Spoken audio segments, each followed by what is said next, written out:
আজিৰ এই 15 আগষ্ট দিনটোৰ তাৎপৰ্য আমি আটাই জানো।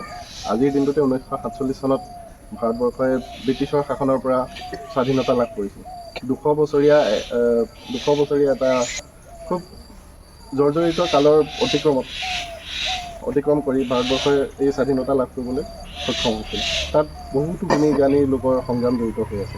এইখন যে 200 বছৰীয়া কালটো যে পাৰ কৰি তাক যে অতিক্ৰম কৰি আহিব পাৰিলে, তাৰ পৰা যে এই বান্ধোনটো ছিঙি লৈ এক নতুন দিগন্তলৈ আমাৰ ভাৰতবৰ্ষই আগবাঢ়িবলৈ সক্ষম হ'ল। তাৰ বাবে আমি আটাইকে আজিৰ দিনটোত কওঁ, যিসকলক তোমালোকে চাগে শ্বহীদ বুলি জানো। শ্বহীদ শ্বহীদসকলৰ উপৰিও আৰু বহুতো ব্যক্তি আছে, যিসকলৰ নাম তোমালোকে হয়তো জানা। আজি মই বৰ বিশেষ কথা ক'বলৈ নাযাওঁ।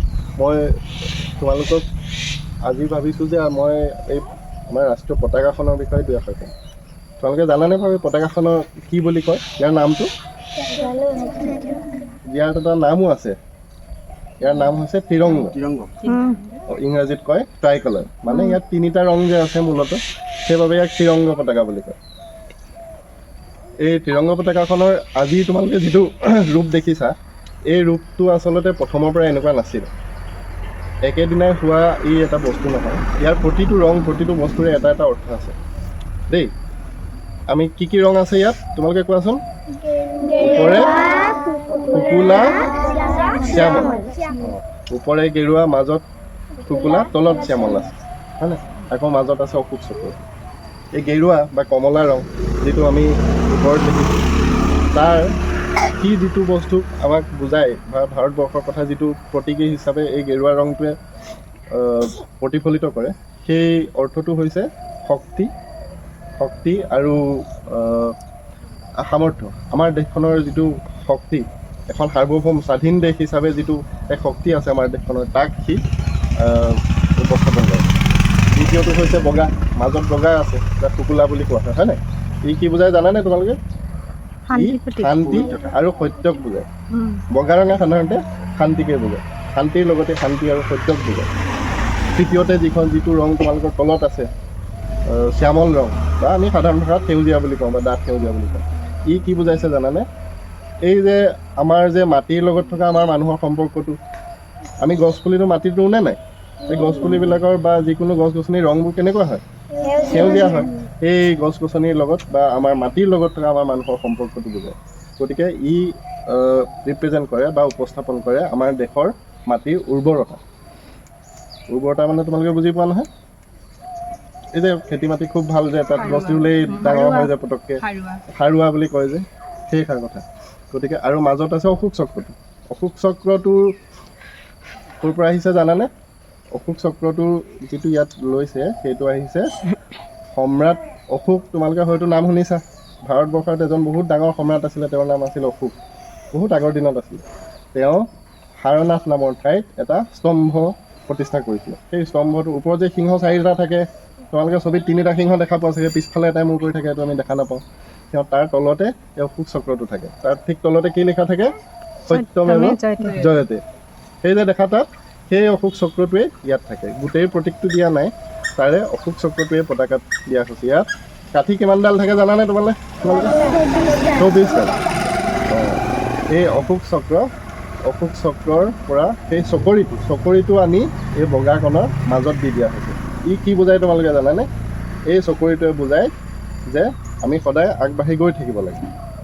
আগলৈ থকা আমাৰ দেশখনৰ গতিটোক বুজায়, সদায় যাতে আমি আগবাঢ়ি গৈ থাকিব পাৰোঁ।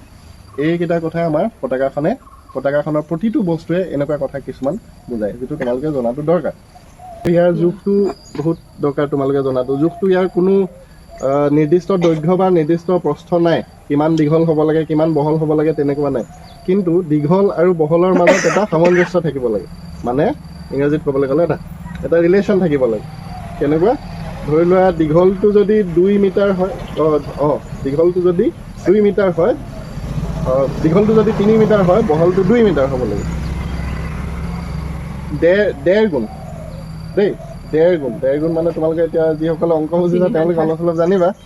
1.5 গুণ হ'ব লাগে। যদি এফালে 1 ফুট হয়, আনফালে 1.5 ফুট হ'ব লাগিব দীঘল ফালে দেই। বহল যদি 1 ফুট হয়, দীঘল ফালে 1.5 ফুট হ'ব লাগিব। গতিকে 1.5 গুণ দীঘল হ'ব লাগিব বহলৰ তুলনাত। এইকেইটা কথাই তোমালোকে পতাকাখনৰ বিষয়ে জানিব লাগে আৰু পতাকাখনৰ যিটো আজিৰ ৰূপ সন্মানটো কৰিব তাক লাগে। তাক যিজনে তৈয়াৰ কৰি উলিয়াইছিলে এই ৰূপটো দিছিল সেইজনৰ নামটো আমি জানিব লাগে পিংগলি ভেংকাইয়া কোনোবাই যি পাৰা মনত ৰাখিবা তেওঁৰ নামটো কি পিংগলি ভেংকাইয়া পিংগলি ভেংকাইয়া তেওঁ 1921 চনত আচলতে এখন পতাকাৰ ৰূপ দিছিল এই পতাকাখন আচলতে প্ৰথমবাৰ উত্তোলন কৰা হৈছে 1906 চনত তাৰপিছত আকৌ 1907 চনত অকণমান বেলেগ হ'ল আকৌ 1921 চনত ইয়াক এই পিংগলি ভেংকাইয়াই তাৰ ৰূপ দিলে সেই ৰূপটো কিন্তু এইটো ৰূপ নহয় আৰু আচলতে দেই তাৰ এই চকৰিৰ মাজত কি আছিলে এটা যঁতৰ আছিলে তোমালোকে যঁতৰ চিনি পোৱা নহয় মহাত্মা গান্ধীক সন্মান কৰি সেই যঁতৰটো দিয়া হৈছিল তেখেতে খাদী আন্দোলন কৰিছিল যে তাত তেওঁ যঁতৰেদি কাপোৰ কি কয় সূতা কাটিছিল যে সেই তেওঁক সন্মান কৰি তাত মাজত এটা যঁতৰ দিয়া হৈছিল ভৱিষ্যতে এই যঁতৰটোৰ সলনি কৰি এই অশোক চক্ৰটো দিয়া হ'ল আজিৰ ৰূপ পালেগৈ তথাপি যদিও যঁতৰ আছিল কিন্তু মূল ৰূপটো এই ৰংকেইটাৰ সৈতে সেই ৰূপটো যে তেওঁৱে তৈয়াৰ কৰি দিছিল পিংগলি ভেংকাইয়া গতিকে তেখেতৰে নামটো উচ্চাৰণ কৰা হয় যেতিয়া আমাৰ ভাৰতৰ জাতীয় পতাকাখনৰ কথা কোৱা হয় আৰু এই জাতীয় পতাকাখন আমাৰ দেশৰ সাৰ্বভৌমত্বৰ প্ৰতীক মানে আমাৰ দেশখন যে স্বাধীন আমি যে নিজক এই আমাৰ দেশখন যে গণতান্ত্ৰিক এখন যে মানুহে চলায় আমি জনগণই যে চলাওঁ সেই তাৰে প্ৰতীক হয় গতিকে এইখনক সন্মান কৰাটো আমাৰ কৰ্তব্য আজি তোমালোকে যেনেকৈ এইখনক ওপৰলৈ তুলি ধৰি ৰাখিছা ঠিক তেনেকৈ ধৰি থাকিব লাগে মানে সদায় এনেকৈ ওপৰলৈ কৰি ধৰি থকাৰ কথা কোৱা নাই ইয়াৰ সন্মানটো ৰাখিব লাগে এইখনক কেতিয়াও পেলাই দিব নালাগে ক'ৰবাত ঘৰত থ'লেও ভাল ঠাইত থ'ব লাগে দেই ভালকৈ থ'ব লাগিব জনাটো উচিত বাৰু এইকেইটা কথাকে কৈ মই মোৰ বক্তব্য সামৰণি মাৰিলোঁ আশা কৰিছোঁ তোমালোকে ইয়াৰ পৰা অলপ হ'লেও কথা মনত ৰাখি ল'বা আৰু ভৱিষ্যতৰ সময়ত তোমালোকৰ এইখিনি কথা যাতে কামত আহে